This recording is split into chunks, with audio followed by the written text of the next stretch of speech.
통신 계층과 암호 기술. 그래서 우리가 이제 컴퓨터 네트워크 안 드신 분도 있을 것 같고, 이제 저학년들이 있어서. 근데 통신 컴퓨터 네트워크를 들었으면 알겠지만, 이 통신을 우리가 다 아나? OSI 7 레이어?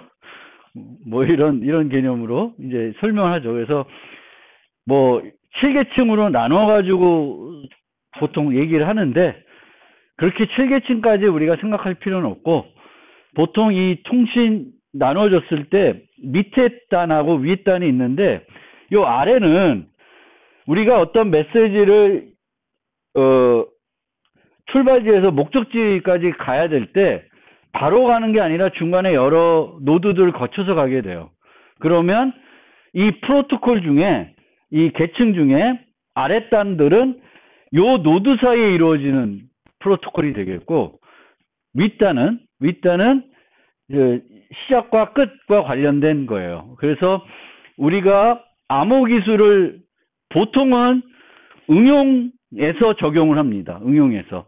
그러면 응용에서 적용한다는 건 단에서 하는 거예요. 여기서 하고 여기서 뭔가 조치하는 거예요. 이 내부적으로 안 하고. 그런데 단으로 하는 게 아니라 각 중간에서 또 할 수가 있어요. 그거를 우리가 홉이라고 하는데, 이 암호 기술을, 예를 들면 메시지를 암호하겠다. 암호해서 비밀성을 제공하겠다. 그러면 여기서 한번 암호하고 여기 가서 푸는 거예요. 그리고 홉은 여기서 암호하고 여기서 풀고, 다시 암호하고 또 풀고, 암호하고 풀고, 이렇게 가는 게 이제 홉입니다.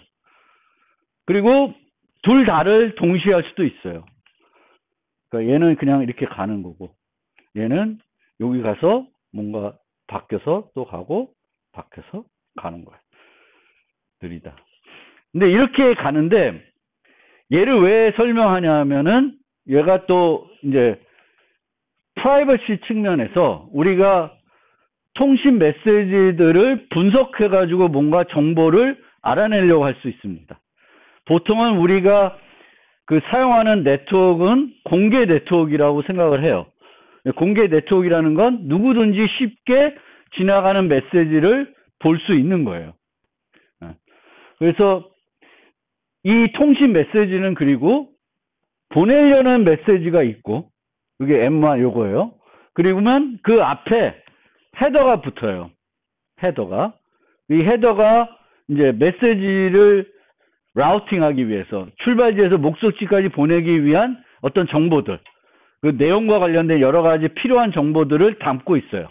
근데 헤더에 어떤 내용이 있는지는 여기서는 중요하지 않고, 거기에 있는 어떤 내용을 우리가 관심 갖고 보냐면은 출발지와 목적지입니다.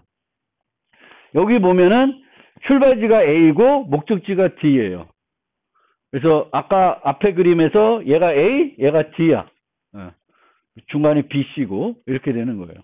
그러면 단대단 방식에서는 이 메시지를 이제 암호화하는데, 큰 메시지니까 쪼개가지고 3개로 나눠서 암호화했다고 생각합시다. 그러면 처음에는 C1을 보낼 거고, 그 다음에 C2를 보낼 거고, C3를 보내게 돼요.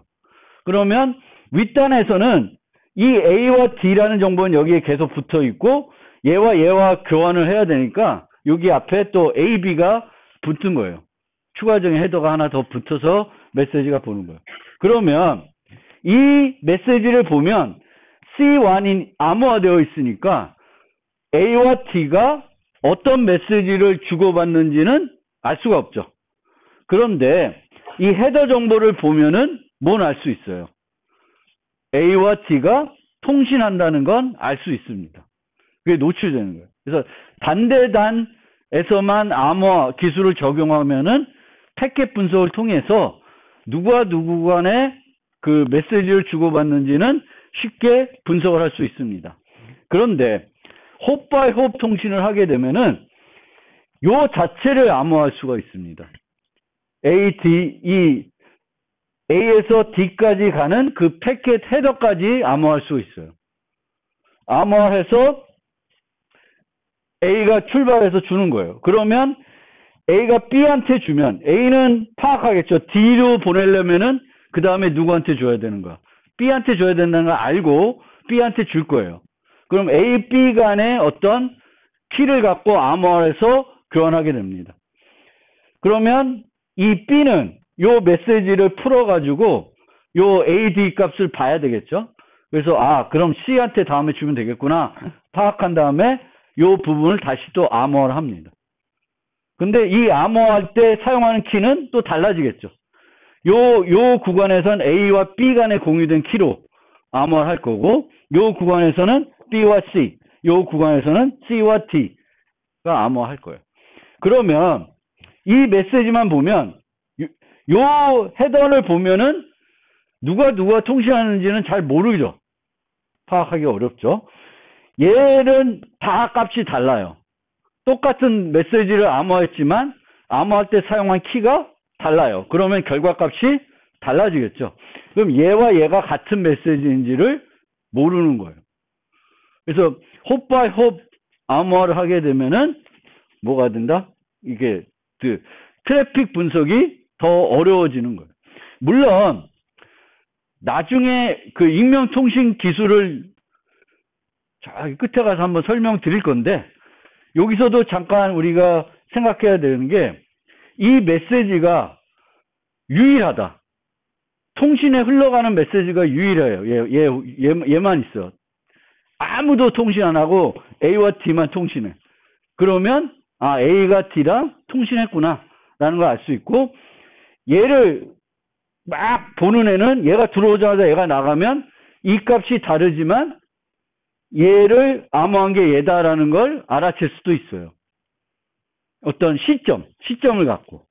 그러니까 여기서는 그런 거는 다 무시하고 요 내용만 갖고 진짜 분석할 수 있냐 없냐를 보면, 여기 얘는 이 자체가 안 변하니까 당연히 다 똑같은 거라는 걸 알 수 있는데, 여기는 변하니까 알 수 없다라는 거예요. 물론 다른 방법을 통해서는 어떤 연결할 수 있는, 특히 뭐 시점이라든지 이런 거 갖고 연결할 수 있는 것들이 있고요. 아까 또 그 얘기한 것 중에 중요한 요소가, 익명성을 논할 때 숨을 수 있는 충분한 크기가 있어야 돼요. 충분한 크기가. 항상 익명성에서. 왜냐하면 실제 사용하는 사람이 두세 명밖에 없다. 그러면 그 셋 중에 한 명이겠죠. 그러니까 익명성이 제대로 보장되려면 충분히 내가 숨을 수 있는 이 큰 어떤 덩어리가 있어야 돼요. 그게 없고 어차피 한 5-6명만 뭔가 한다. 그러면 그거는 그 5-6명 중에 한 명이 되는 거죠. 그러면 프라이버시가 그만큼 강하지 못한 거죠. 그래서 익명성, 프라이버시를 보장하려면은 많은 어떤 큰 공간 내에 숨을 수 있어야 돼. 큰 집합 내에 숨을 수 있어야 그게 익명성이 제대로 되는 거예요. 아무리 기술적으로 해도 안 되는 거죠. 그래서 여기 보시면 이제 두 개 차이점이 있는데, 필요하면은 둘 다 동시에 합니다. 얘도 하고 또 얘도 하고. 근데 이제 아까 이렇게 하게 되면은 얘네들이 어때? 뭘 봐? 메시지를 보게 되는 거죠. 근데 여기서는 B와 C는 못 보죠. 내용을 모르는 거고. 그 다음에 여기서는 얘와 얘는 암호 기술을 갖고 있어야 되지만 얘네들은 암호 기술을 안 갖고 있어야 돼요. 여기서는 다 갖고 있어야 되겠죠. 이제 그런 차이점들을 요 표로 설명드리고 있습니다. 그래서 그거 한번 보시면 되겠고, 그냥 끝낼 거 그랬네. 다음 노트 할까요?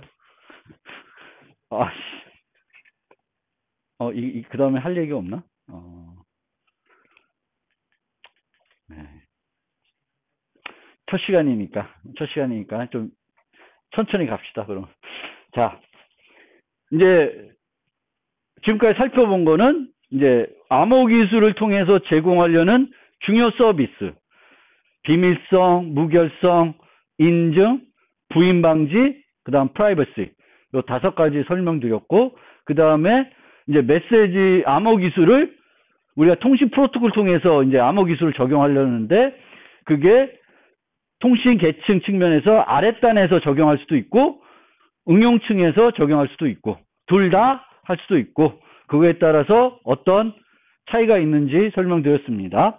그 다음에 이제 다음 노트부터 이제 본격적으로 암호 기술을 이제 설명드릴 건데, 그거 설명드리기 전에 기본적인 용어 몇 가지만 소개를 하겠습니다. 그래서 우리가 생각하는 그 암호 기술 하면은 가장 기본적인 암호 기술은 메시지를 암호화하는 거예요. 그리고 이 메시지를 암호화하는 이유는 비밀성을 제공하기 위해서 하는 거예요. 뭐 다른 이유가 있을 수도 있는데 예전부터 아주 오래전부터 썼던 목적은 비밀성을 보장하기 위한 목적입니다. 그래서 그 비밀성을 제공하기 위한 그 암호 알고리즘을 사용할 때 나오는 용어들인데, 그 암호 알고리즘을 적용하기 전 상태를 우리는 평문이라고 그래요. plain text, clear text. 그러니까 이 평문은 우리가 열면 내용을 알 수 있는 거죠. 뭐 아래 한글 같은 어떤 비호가 있어야 되겠지만 어쨌든 열면은 볼 수 있는 거예요. 내용을 파악할 수 있는 거고, 그 다음에 이 평문을 이제 비밀성을 보장하고 싶기 위해서 암호화를 합니다. 그래서 암호화한다는 건 평문을 암호문으로 바꾸는 과정인데, 이때 항상 키가 들어와요. 키와 메시지가 들어옵니다. 그러니까 이 암호 함수는 입력으로 키와 메시지를 받아요. 키와 메시지를 받아서 암호합니다. 그러면 암호문이 만들어지는 게 되겠고, 이 암호문은 복호하지 않는 이상 내용을 확인할 수가 없습니다. 그리고 이 복호를 이제 해서 다시 원래 평문으로 바꾸는데, 요때 사용하는 키와 요때 사용하는 키가 같으면 대칭 암호 알고리즘이라고 그래요. 대칭. 요때 사용한 키와 요때 사용한 키가 다르면 비대칭 암호 알고리즘. 근데 비대칭이라는 용어보다는 공개키 암호 알고리즘이라는 말을 많이 써요. 그래서 공개키, 개인키. 두 개의 키를 씁니다. 그 시스템에서는 개인키와 공개키. 개인키는 내가 비밀로 유지해야 되는 거고, 공개키는 아무한테나 줘도 되고, 대칭키는 내가 상대방하고 똑같은 키를 갖고 있어야 돼요. 그리고 대칭 암호 알고리즘은 되게 효율적이에요. 속도가 빨라요. 공개키 알고리즘은 얘와 비교하면은 엄청 느려요. 공개키 암호 알고리즘은. 그렇습니다.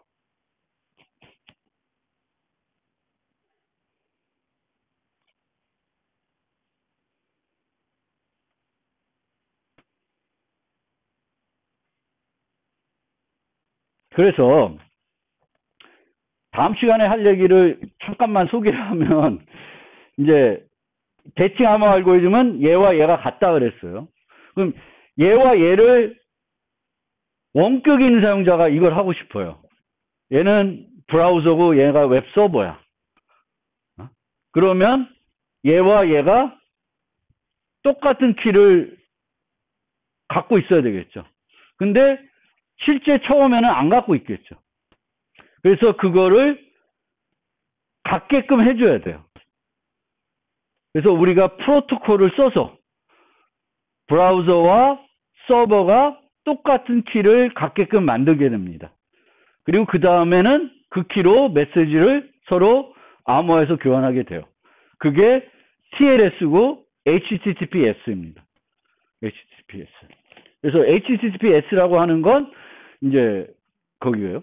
근데 여기서 가장 힘든 파트가 뭐냐? 그거 하기 위해서 힘든 파트는 원격에 있는 브라우저와 웹서버가 똑같은 키를 확보하는 거예요.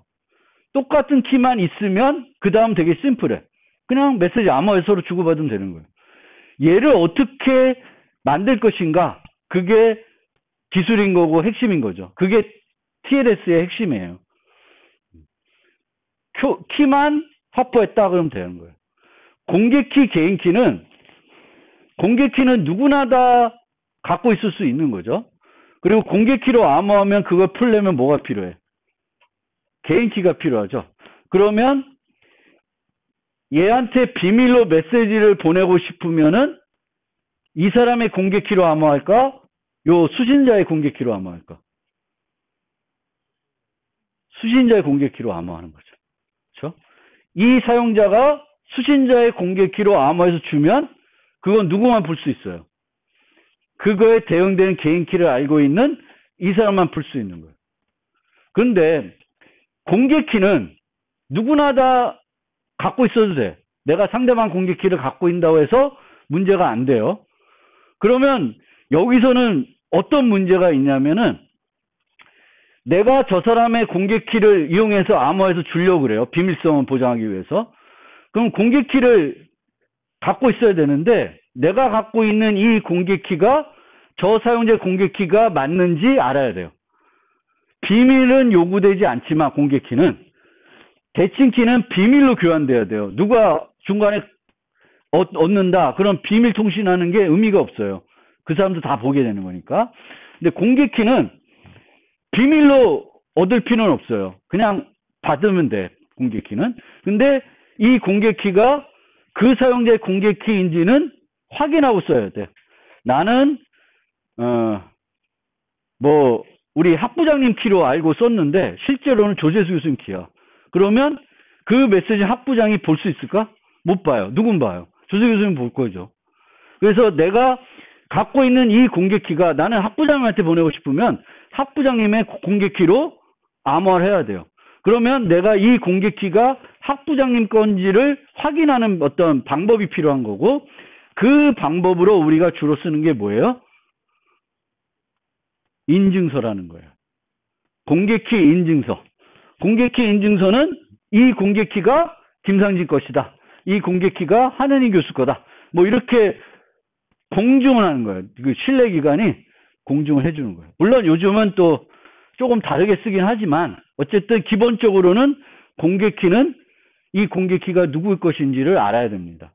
그리고 그걸 확인할 수 있어야 되겠고 그걸 확인하기 위해서 우리가 많이 쓰는 게 인증서예요. 인증서요. 그래서 그렇습니다. 그 얘기는 또 다음 시간에 또 많이 할 거니까. 그 다음에 몇 가지 용어를 설명드리면은 암호 기술, 암호 기술이라는데 이 암호 기술은 공격자가 존재한 상황에서 서비스가 안전하게 이루어지도록 하는 여러 가지 그 기술들을 우리가 암호 기술이라 그러고요. 보통 그 메시지를 뭔가 어떤 기술을 적용해 가지고 그 필요한 서비스를 보장하려고 할 때 쓰는 기술들을 우리가 암호 기술이라고 합니다.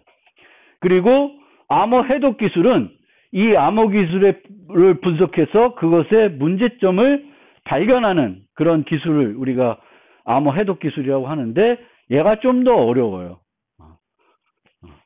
저는 요 크립토 암호 기술 쪽을 공부한 사람이고 해독 기술은 별로 공부를 어려워요. 저쪽은 더 어렵고 얘가 좀 더 쉬워요. 그리고 둘 다 합쳐서 우리가 암호학이라는 용어를 합니다.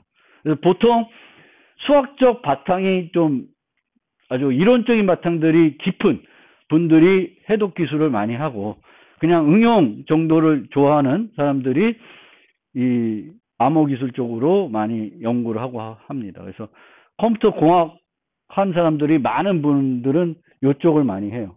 해독 기술보다는 어려우니까. 근데 뭐 해독 기술이 재밌어하는 사람도 있고요. 마지막 슬라이드네요.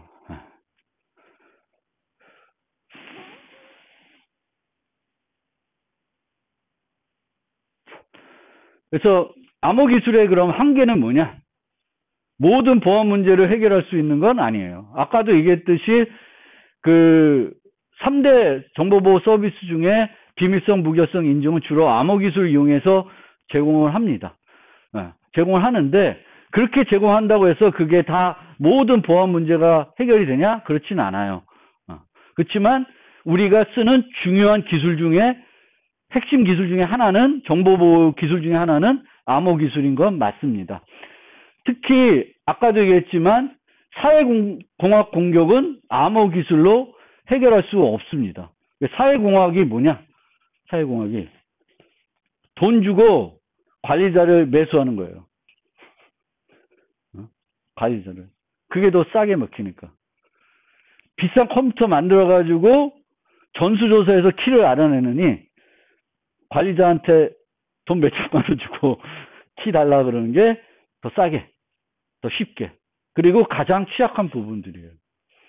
그러니까 사람이 하는 일. 근데 그거는 기술적으로 뭔가 막기 힘들고 그런 걸 막기 위해서 이제 윤리교육도 하고 법도 만드는 거죠. 그래서 사회공학 공격이라고 하는 건 그런 거예요. 돈 주고 매수하는 거. 그리고 제대로 구현하고 올바르게 사용하지 않으면 효과가 없습니다. 그러니까 여러분들이 암호 알고리즘 내가 C로 짤 수 있을 것 같아. 짜서 쓴다. 그러면 안 돼. 위험해요. 그래서 제대로 구현하고 올바르게 사용하지 않으면 효과가 없습니다. 그래서 전문가에 의해서 만들어 놓은 기술을 갖고 활용을 해야 돼요.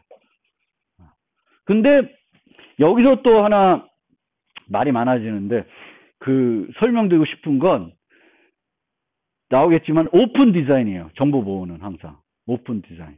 오픈 디자인은 내가 어떤 기술을 쓰고 있고 뭘 하고 있는지를 다 오픈해야 돼.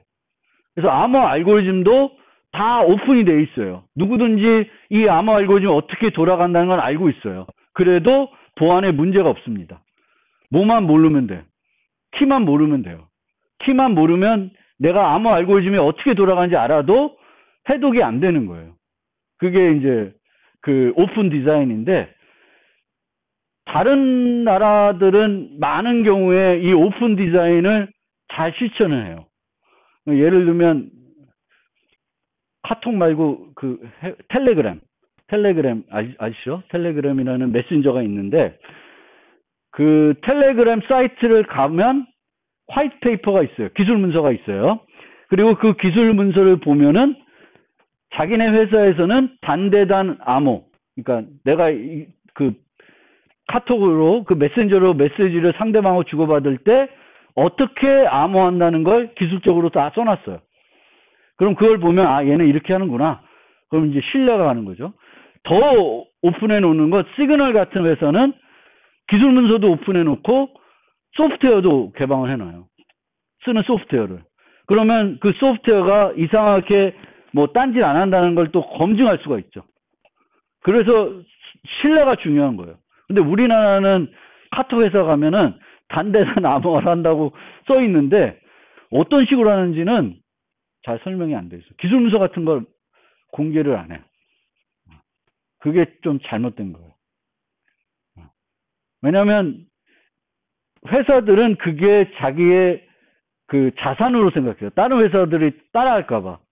근데 그거는 그거 갖고 뭔가 이윤을 추구하려면 안 되고 그건 신뢰를 얻어야 되는 거고 그렇게 해서 이게 뭔지를 우리가 봐도 아 잘하고 있구나 신뢰가 간다. 특히 소프트웨어 같은 경우에는 오픈 소프트웨어가 돼야 돼요. 비트코인 같은 경우도 다 소프트웨어가 공개 소프트웨어예요. 그러면 이 코어를 돌리고 있다는 걸 보면 이게 소프트웨어가 어떤 거를 하고 있고 뭘 하는지를 다 알죠. 그래도 안전한 거예요. 그래서 그렇게 돼야 되고 비전문가가 직접 설계해서 사용할 수 있는 기술은 아닙니다. 그리고 전문가에 의해 설계된 것도 허점이 있는 경우가 많아요.